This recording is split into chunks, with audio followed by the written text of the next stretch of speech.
this is Professor Wee, the man who's I don't think he's gonna torture me for my honors project. Well, he's gonna take care of me, that's for sure. But yeah, hopefully it'll definitely be a fun one. As you can probably tell, Professor Wee is a really fun person. That said, he has a serious side I very much respect him for. The other day, I had the opportunity to sit down and chat with him for a bit. This is that conversation. I've always been impressed by your knowledge about a wide range of fields, from Chinese to natural sciences. So I'm guessing you must have had to choose between these fields when entering college, and also English or linguistics. What programs exactly did you have to choose between, and why did you ultimately went for what you did, which is BA? Okay. This is embarrassing. It's embarrassing because when I was trying to get into college, I was not bright at all. My A-levels were so bad that when I eventually went into college and some kind-hearted friends asked me about my scores, I don't remember what they were, but I remembered then, and I told my friend, and he was like, something is wrong, and the cut-off point for the lowest scoring person into college was higher than yours. So I was a borderline case that probably couldn't have made it into school. Right. And someone must have, must have rejected an offer or something for there to be spaces. So no, I was an awful student. I loved the subjects I did, even though I was always awful at them. I have always loved mathematics. I remember the first time I found mathematics to be interesting was when I was 8.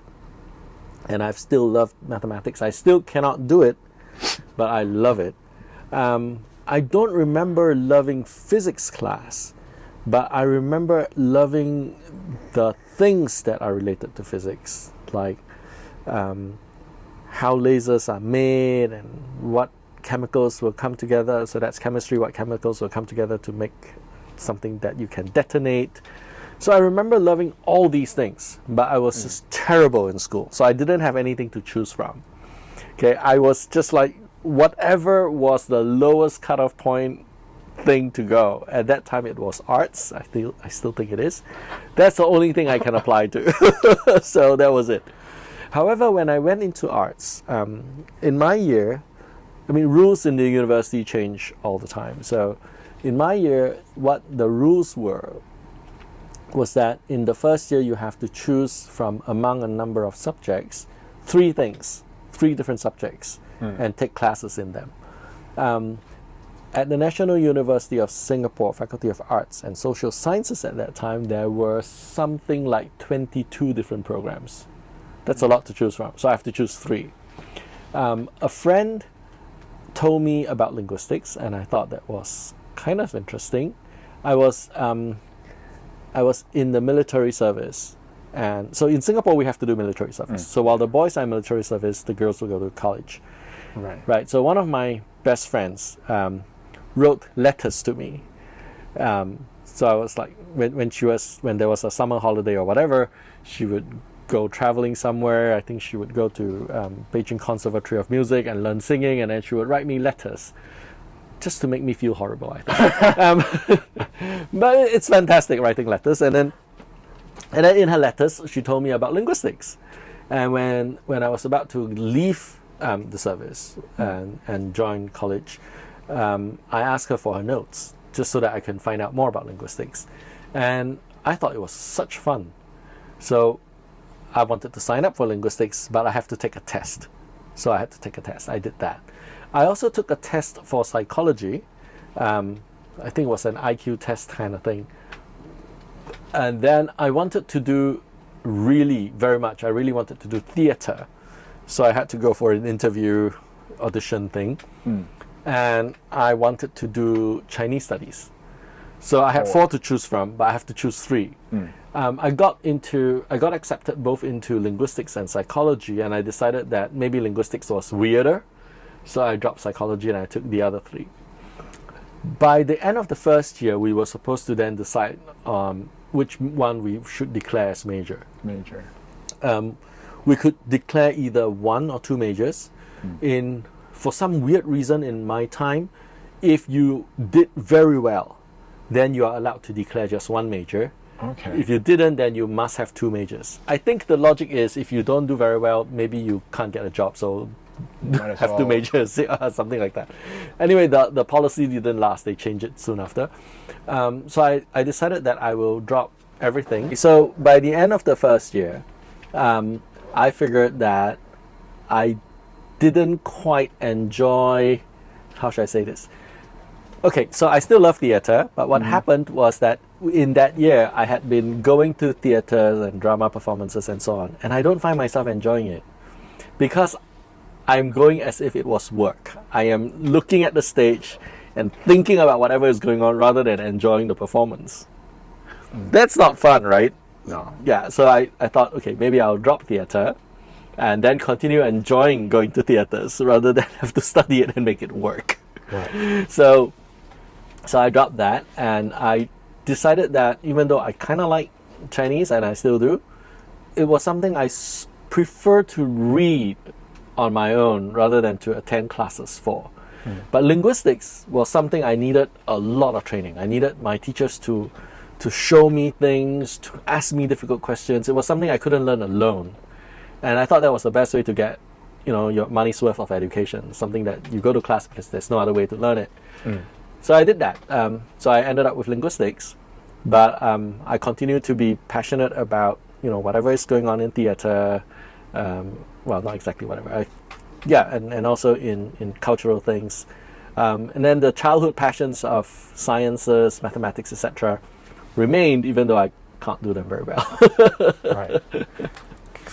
So linguistics, it must be like, of course, English linguistics. No! Asking a linguist what language he studies is like asking a geologist what country you study. Right. So linguistics was, True. so the classes were like, any language in the world. What you're looking at is phenomena. Phenomena found in human languages that might be recurrent across human languages. So for example, you find place assimilation of nasals. These are nasals. And they assimilate to, let's say, the following consonant. So if the following consonant is a P, right, and you have a word like 10 has ends with a nasal, and you have 10 pairs. You get 10 pairs, not 10 pairs. Say it. 10 pairs. 10 pairs. Right? So nasal assimilation of this kind, or if you try and say 10 kings, you end up saying 10 kings rather than 10 kings. 10 kings. 10 kings. Something like that, yeah. Nasal assimilation happens everywhere. So it's a phenomenon, and you learn about the phenomena and you try and figure out how these phenomena work. Are there reasons for them? Is it simply physiological? Are there deep linguistic laws that are happening? So that was what linguistics was for me, and still is. Yeah, it's not about a particular language. Right. Okay. Right. So yeah, I guess let's get on to the next one. Okay. So NUS, your alma mater, is an institute many people dream of entering, and so I wonder what are the craziest or the most talented people you've met. For example, like I recall when we first started our honors project, you talked about your classmate like doing 2 papers. Oh, okay. And like your professor asking like, oh, Amy did 2. Why don't like you do like 2 as well? Like after you finish 1 in your 3rd year. Okay, so NUS may be a world-class institution for many people because of its QS rankings, etc. However reliable or unreliable that may be, but to us, it's a local university. Right? It's a small city that I grew up in, and that's the local university in that small city.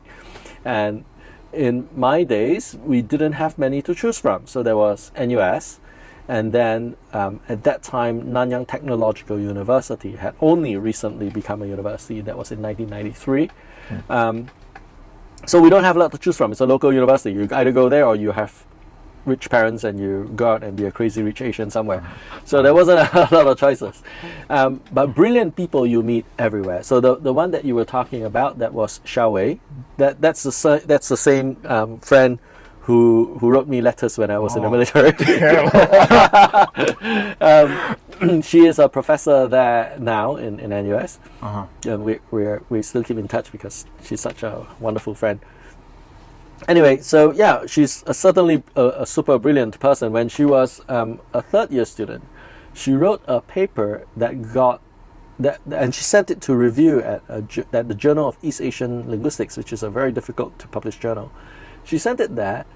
They sent back requesting revisions, which means, basically just revise and then you probably will get accepted. And that's something that many professors dream of, and she was a third-year undergraduate. She decided that she was too busy to revise, so she just left it there. Quite a pity, I think. But other brilliant people, lots of them. There's this guy who is 1 year my senior, and he was already publishing. He's in the Chinese Studies department. He was already publishing in journals on that study particularly Hong Lao Mong. Mm-hmm. And he was like, year 3 or year 4. Like I was like, and rumor had it that he had read the entire, read or skimmed through, just flipping the pages is amazing enough, of the entire Seifu Chunshu. I remember you mentioned that at some point, but I still don't remember the 4 books or whatever. Oh, okay. His name is Zhuo Hongze, and then he went to Harvard to do his PhD, and then afterwards, I think Harvard kept him to teach there. Then there was one of my best friends, Ngam Hon. He's now a freelance translator, but he's such a brilliant dude. Like, he would solve mathematical theorems as a pastime, but he calls himself a poet, and he has won national awards for his writings. One afternoon, I was just too proud of myself, thinking that if the Greeks or whoever ancient people, it turns out to be Eratosthenes, could figure out the distance between the Earth and the Moon, I should be able to do so. So I sat down and I took a piece of paper and I was just like doodling and like, how do you do this? How can you? For about 20 minutes, then he walked by and he saw me, and then he sat down and said, "What are you doing?" So I told him. Uh-huh. And then he sat down and he took over the piece of paper and just drew and says, "This is how you do it." Okay. And it didn't look like maybe he read it before, I don't know, but he looked like he was just working it out and then showing me how to do it. So there were all these very, very crazy people. Another one of my classmates, also a crazy dude, he likes calligraphy so much. I don't remember him studying for the A-levels or whatever, but so when people were like studying, he would be like writing. And then he would get straight A's and get government scholarships and all kinds of stuff like that. And one day I decided to, give him a little challenge and say, okay, so you have written all this calligraphy. If I want to know how a particular word is written by a particular calligrapher, let's say, I don't know, Lao Gongkun, and how would he write this character? And I thought that would stump him, right? His response was, do you want it in his earlier days or in his later days, or is there any particular where that was published? Which version do you want? I was like, I give up. Okay, whatever, man. Yeah, so there were these impossible dudes. Like, okay, does that satisfy your second question? Yeah. Unless you have more like crazier ones, or I'm sure if I think a bit, some other memories would come back. But there are many of these very scary people. on that note, actually, does that, because like when, this even happens this happens everywhere, right? But I guess like especially the top institutions or whatever, when you see these people or whatever, do you feel pressure or anything? No, I gave up on myself long ago. I almost couldn't make it to the university, right? Remember? So I was there the first day of school, and how on first day of schools, all these professors from different departments will come and tell you about their programs. And then I was just like sitting there, I was like, God, this program sounds difficult. Oh no, I can't do this program. Are there any easy ones that I can pass? Then you get these people in the back who puts up their hand and says, I would like to know what's the rate of honor, of first class honors that has been given in your program. It's like, I have problems graduating. You're thinking about what? So no, I was never pressured. I was like, hey, I got in, man. If I could get out, that would be cool. I don't need to be I don't need to be among them. Right. Yeah, because I mean that is a lot of people like wherever in whatever college they're in. I guess many people are struggling with this, like the involution, 內卷. Yeah, I guess it's quite scary. So in the first year, because I have absolutely no pressure, I just loved everything I did, and I must have been working harder or smarter or whatever it is. I certainly didn't feel anything very terrible about it, and I did quite well. In fact, I was given I got the best grades for the major of my year, and that freaked me out because, like, you know, I've never done well ever, and then suddenly in university, like, what, you're first in class, and like, that doesn't sound right. so that totally freaked me out. And in the second year, I was like, oh, I got to keep this up, and no, it didn't work. So I did terribly. So the second year, I didn't do well again, and that was when I sat down and said, wait a minute, I never did well.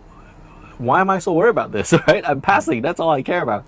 So in the subsequent years, in my third and fourth year, I decided to just enjoy myself again, go to any class I like, go to every class I like, and I went to so many classes, and I had a great time learning. And then I started getting the awards again. So getting near what? Awards. So awards. Yeah, so I started getting the awards again. I was like, okay, make sure this doesn't get to you ever. Okay, just like leave it. Just take the money and forget it. Yeah. So that was.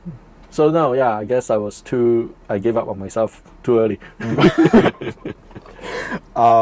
Yeah, that actually brings me to the next question, which is from talking about like pressure and stuff that not only exists among students, of course, among work. So in college, so in institutions. So from hearing anecdotes from like teachers or seeing friends who are on the path towards becoming academics, it seems like it's a lot harder than what people think it is. So why did you still like opt for what you're It was not doing? so hard in my days. It's very hard now. So I think if you are willing to work so hard to become an academic, you could have taken that effort and made a fortune doing anything else. So unless you really, really love, I don't know, linguistics or physics or music or whatever it is you do, that you have to make it your career, then yeah, go ahead and do it. But otherwise, you know, the academia is not the only path for a fulfilling career in doing whatever you love. So having said that, why did I choose to do what I did?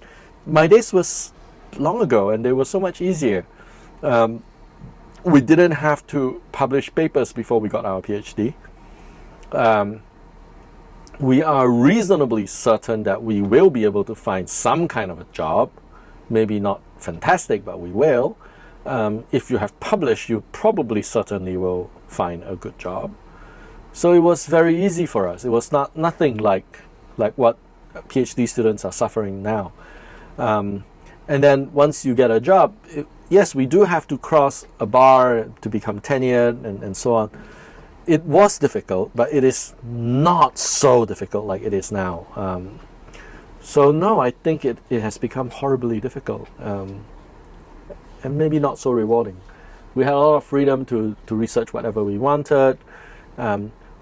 If we needed a grant, we applied for one, and we'll find funding sources.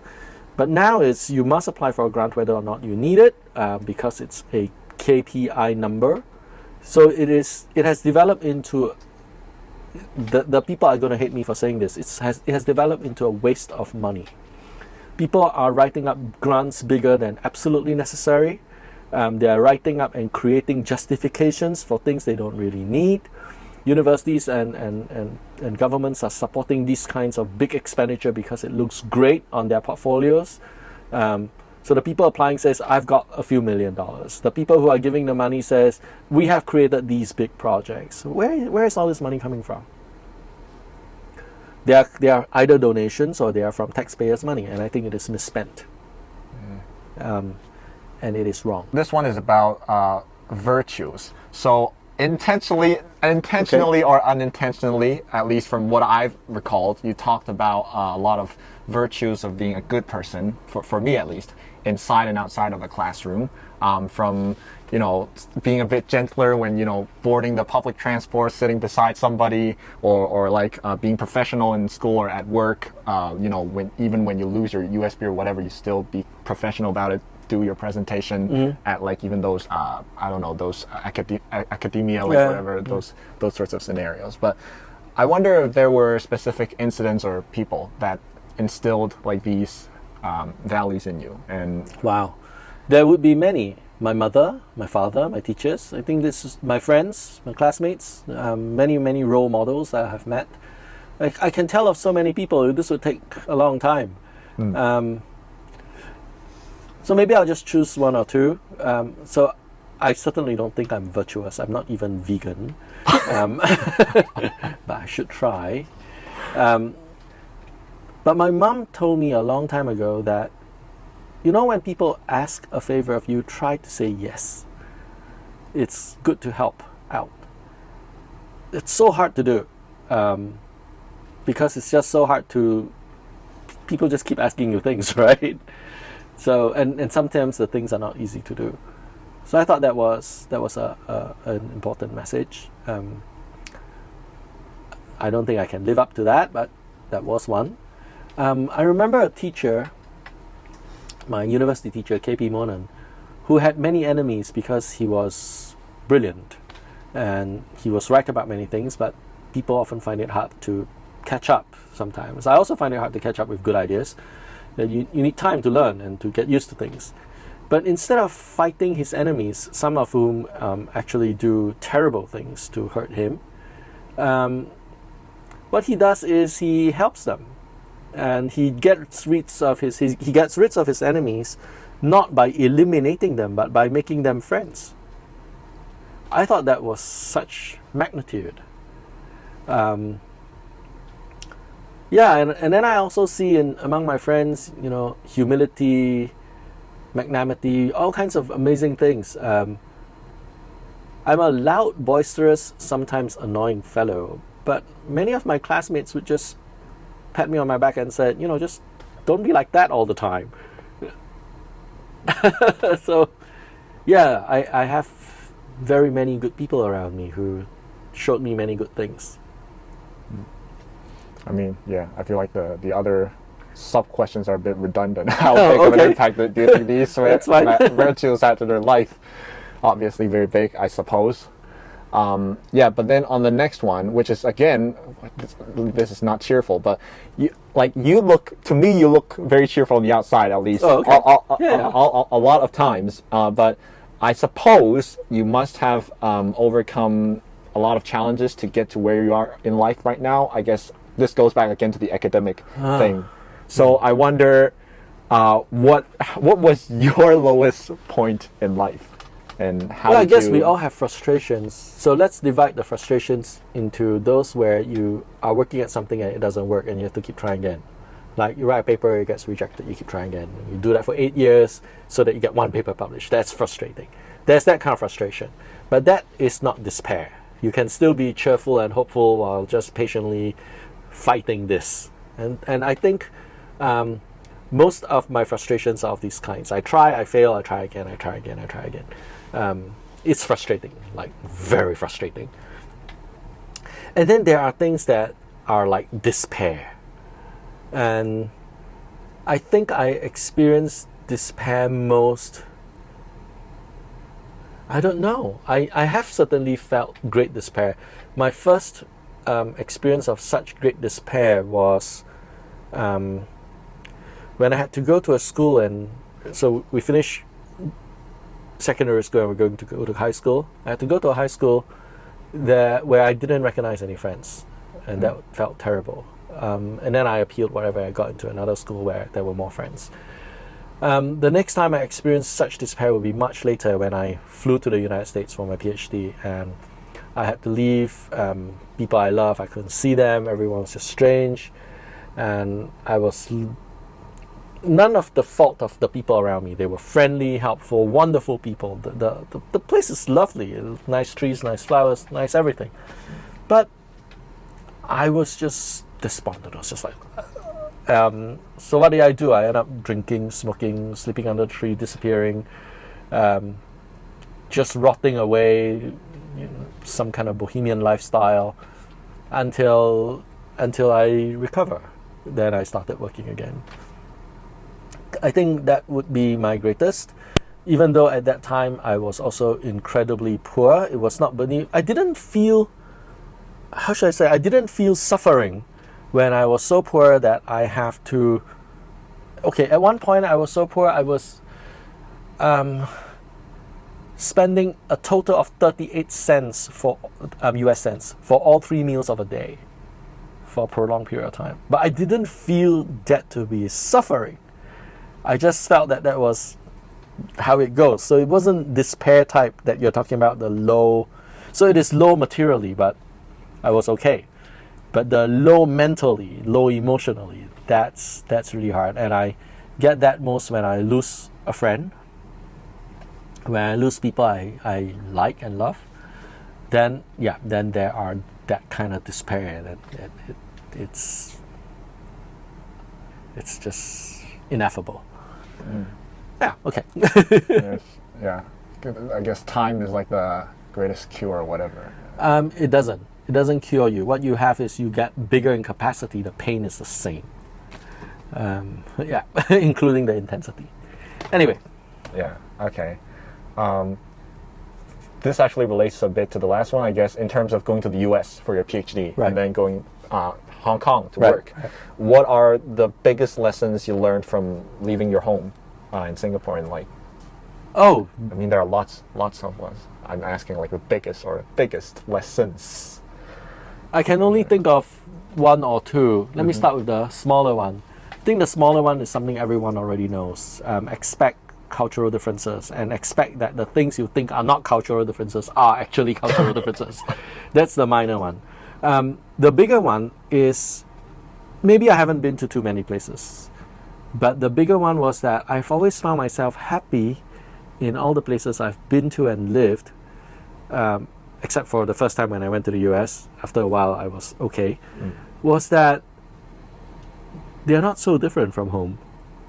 So I didn't feel Hong Kong was very different from home. Yes, it's hard for me to see my parents. Harder, but you can take a flight. But when I came to Hong Kong, I realized that I missed the US and I missed Singapore. When I was in the US, I missed Singapore. I haven't come to Hong Kong at that time.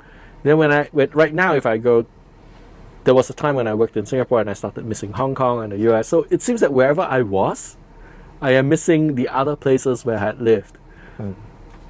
So I thought for me that biggest lesson was that, these places can all be home. It doesn't just have to be one small home. And we could actually wrap it up with the last one. If you could go back in time and tell Lian He from the past something, what would you? I don't know. It would be the same two phrases you used just now. Be gentler, be kinder. Yeah. Be less of an asshole if that's something you can put out online. Yeah, I would say that. Be less of an annoying, terrible person. Be kinder and gentler. Tells you that I'm not very kind and not very gentle. Yep. Yeah, but I think that's it then. That's it. Okay. There's nothing more you want to add or anything. I have to be triggered. Someone has to prod me with a brand or something.